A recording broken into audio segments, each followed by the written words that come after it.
Hi everyone, welcome back. Following on from last week's video about the on-market versus the off-market, the lead-in question we're getting now is how do we plan our marketing strategies to deliver the best result depending on what avenue you're choosing to take with your asset. There's a few things that you really need to take into consideration. You need to analyze them to the nth degree. Stated previously, just because you go off market doesn't mean that you're going to avoid spending money. You still need to present your property in the best possible light. Give the agent the best opportunity to deliver the asset to achieve the highest and best value. And you want the buyer psychologically to and subconsciously appreciate the value of the asset, and making sure that it's presented well gives every opportunity to do so. When you're talking about assets in the 30, 40, 50 million plus going up to $100 million, whether you're spending $50, $100, $150,000 in marketing, it's irrelevant if it means that you may yield $1 million, $2 million, $3 million, $4 million, $500,000 more in value. To me, that's an absolute no-brainer. I'm an investor, I'm a developer, an owner, and I know exactly how I approach marketing, and I won't avoid a dollar spent on the basis that I can put up a justification for a much better result. And like I said, pennies and cents are irrelevant when you're talking about those kind of values. You shouldn't even own that asset class if you're not doing that, to be honest. In regards to the property class, you also need to understand what segments of the market and what cycle are best doing on market. As you've probably seen, service stations, childcare, medical, a lot of defensive assets with long-term leases, prime assets with great valuations, good compression.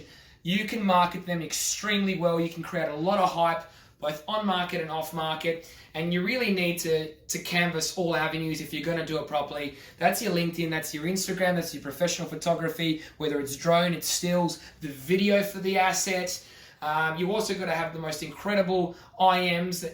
Different IMs may cater for more information than others, depending on what the asset is, whether it's vacant versus whether it's leased. Some old, horrible stock that may have real development upside. You don't need to add too much value in there. You want the buyer to come and talk to the agent so the agent can convey real value to them face to face.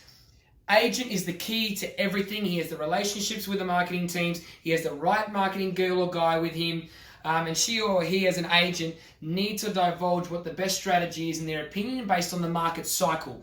It's not a one size fits all. I keep harping that on, but it's not.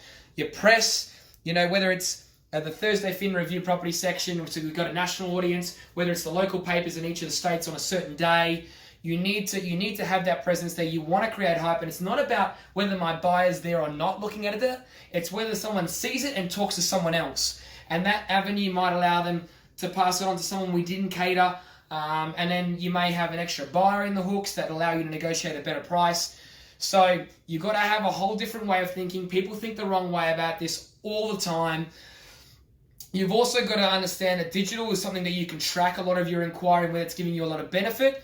The paper and other avenues you can't. MailChimps in your EDM private database, you can track how many opens. It's very important. And you need to understand where the property value sits. If we're going to be just talking about 50 million plus and 80 million plus and institutions only, do you need to go to that nth degree? Can you just do it a private off market, but still produce all the other great quality marketing and give it to them? Or am I talking about a mum and dad purchase or a high net worth looking for a $5 or $10 million asset? So I need to hit absolutely every media channel, every marketing channel possible to gauge that interest. Thank you.